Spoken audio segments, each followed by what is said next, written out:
for yama obi bia akwa aba eba channel so hanu me daily update TV. Ye do obi bia se wajemre na waba ye channel no so ba be hwe videos ni bi. Na me pa chaw ye nyina ye nim de asi the tragic event so far asi oman Ghana ene de koda ya yante asempa kra.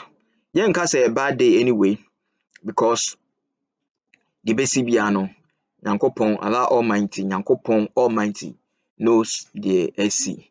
Nti yen ka say bad day notwithstanding no a sad day, very very sad day ma yen nyina.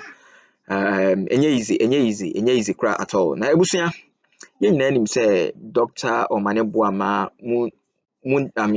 Honorable Muntala Muhammad and some 6 others were involved in helicopter crash so far I take your life as we speak none of them is alive. Maseme be kan say Nyankopon Almighty ehu omomobo na onfa omobo ne nche omo na omomo a peaceful place of rest. At the end of the day na ebusun into the ebusun no so de ye momo ya akọ ene hyedem. Enye easy de ye nimpa, enye easy kra. Nyankopon comfort omo in these difficult times.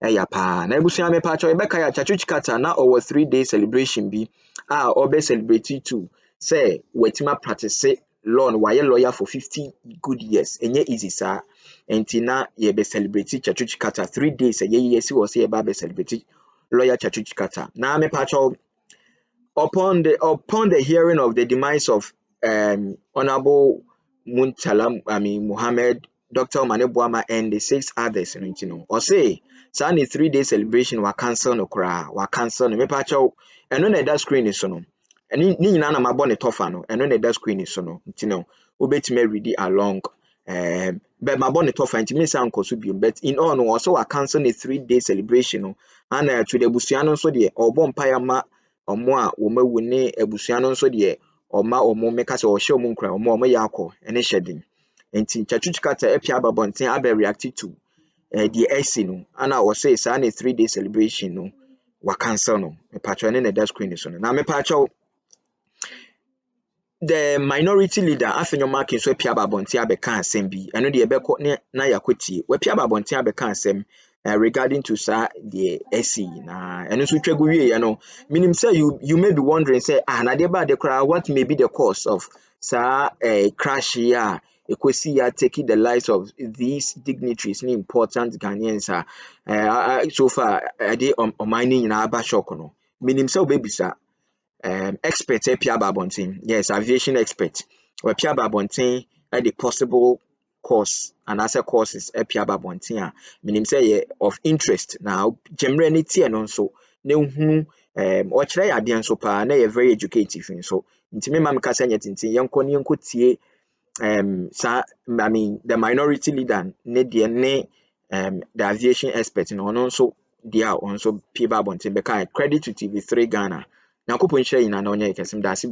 Nation is morning, and this is the Minority Caucus in Parliament. The statement that just came through, fresh on the plate, says following the formal announcement earlier today by the Chief of Staff, Honorable Julius Deborah, confirming the tragic loss of life in today's military helicopter crash.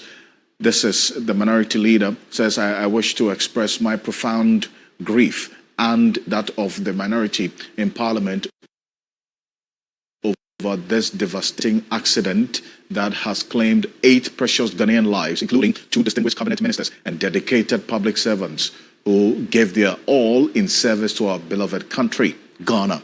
A nation in mourning. The loss of the Defense Minister, Dr. Edward Omane Boama, Environment Minister, Honorable Dr.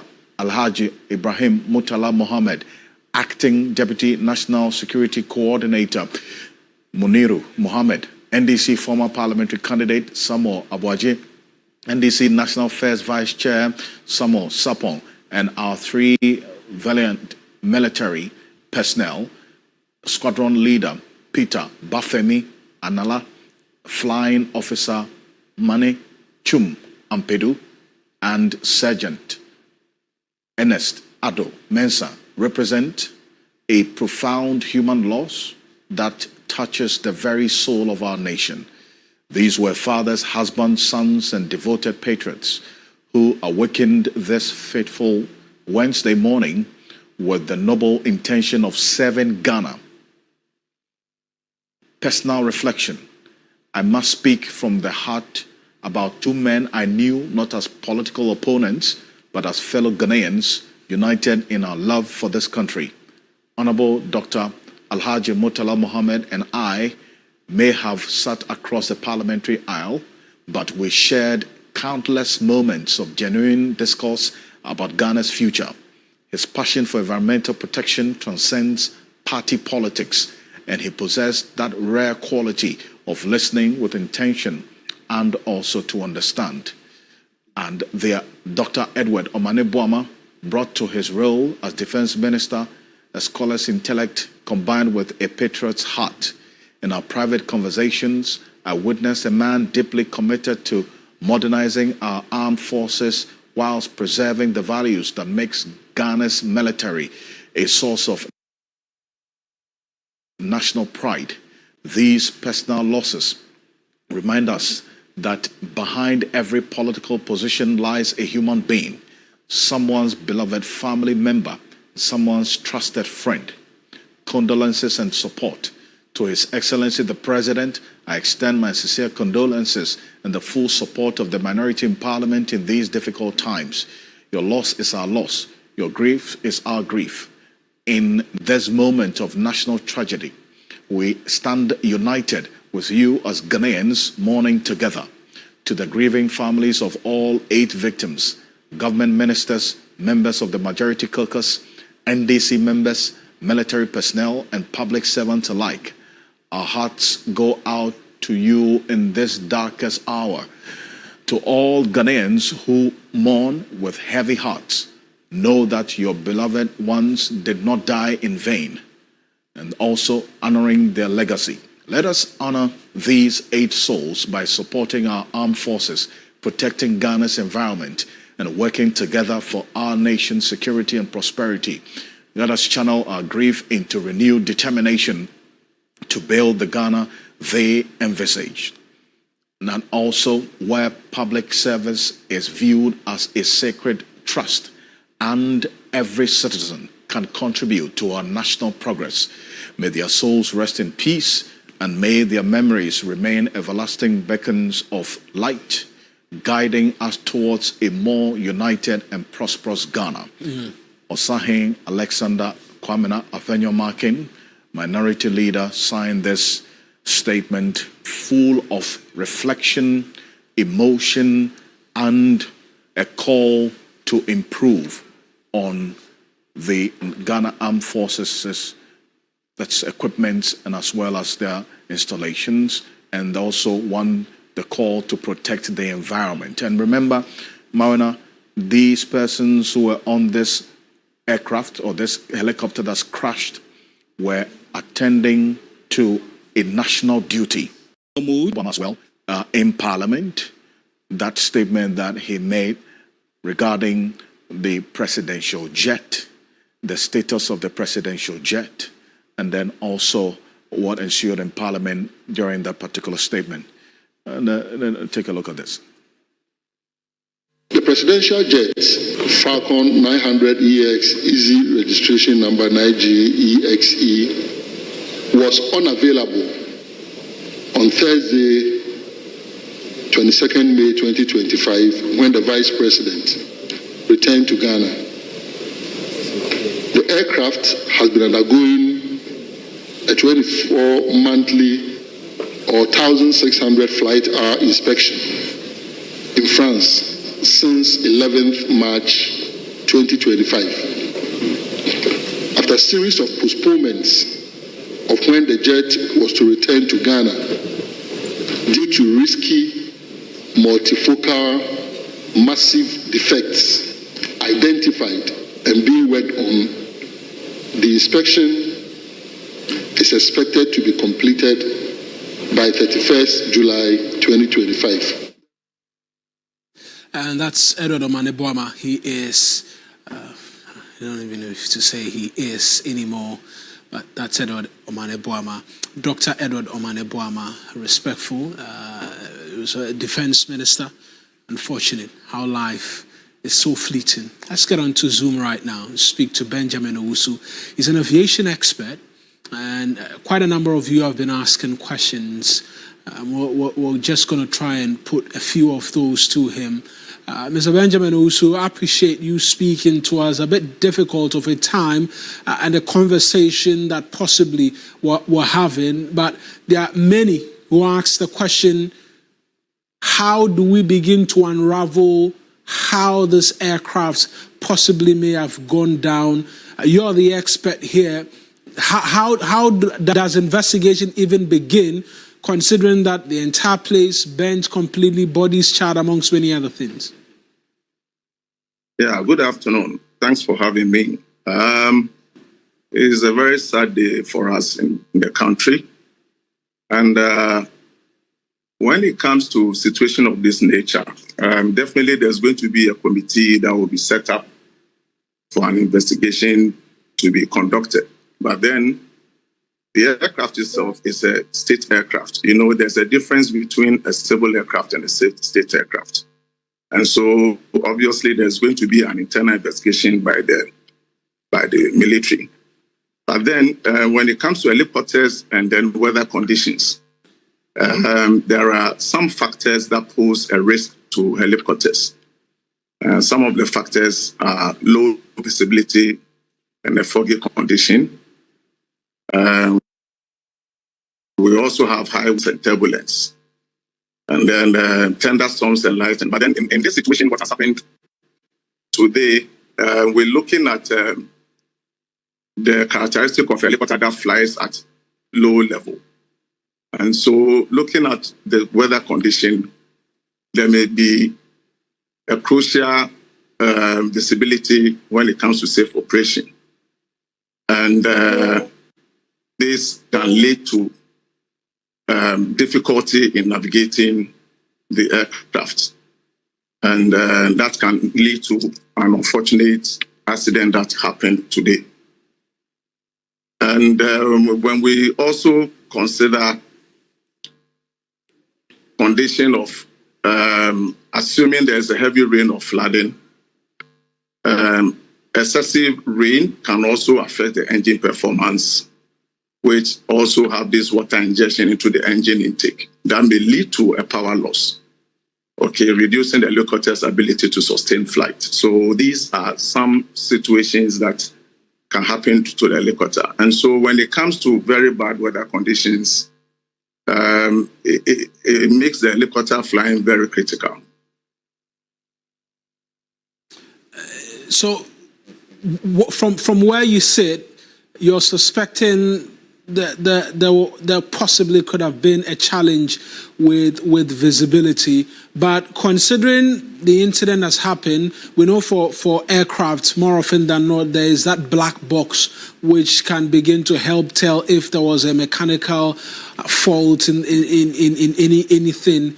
Are we to expect something like this in this situation which can aid in unraveling what possibly could have happened? Then possibly from there, I can move to the conversation about maintenance, which we've tried to do a bit of a history of some of these aircrafts. Yes, obviously, if in aviation wave there's an accident, obviously it's the black box that gives us all the indications and the possibility of what led to the accident. And so I'm hoping that the black box will be retrieved, and then obviously it will be sent for analysis to be made, and then we'll find out what happened.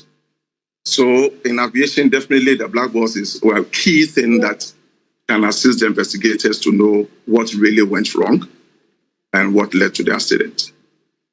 And when it comes to the maintenance, yes, the maintenance also may be a factor, but that most of the time, like you said, we'll see what the black box will tell us, but we can put the maintenance at the lower ladder because of the nature of the weather condition for today. I'm suspecting that. But then the black box will give us a definite information as to what went wrong. But when it comes to helicopter, we have certain factors that pose a high risk to helicopter operation in such conditions. And some of which you've mentioned already, but considering this visibility factor you continue to mention, what is the safety protocol when visibility is looking like it will be a challenge for the operation of these helicopters? Yeah, so when it comes to safety operations, there some of the preventative measures that one can consider is, first and foremost, you look at pre-flight weather assessment, where the crew will thoroughly evaluate weather conditions before departure. And then also, they may have to use up-to-date meteorological reports and forecasts. And then the other aspect that one must also look at is the instrument flight training of the crew, to ensure that the pilots are adequately trained. And obviously, they have their training program. So I must believe that the crew that flew the helicopter are very well trained, and they have been trained in the IFR, that is instrument flight training. And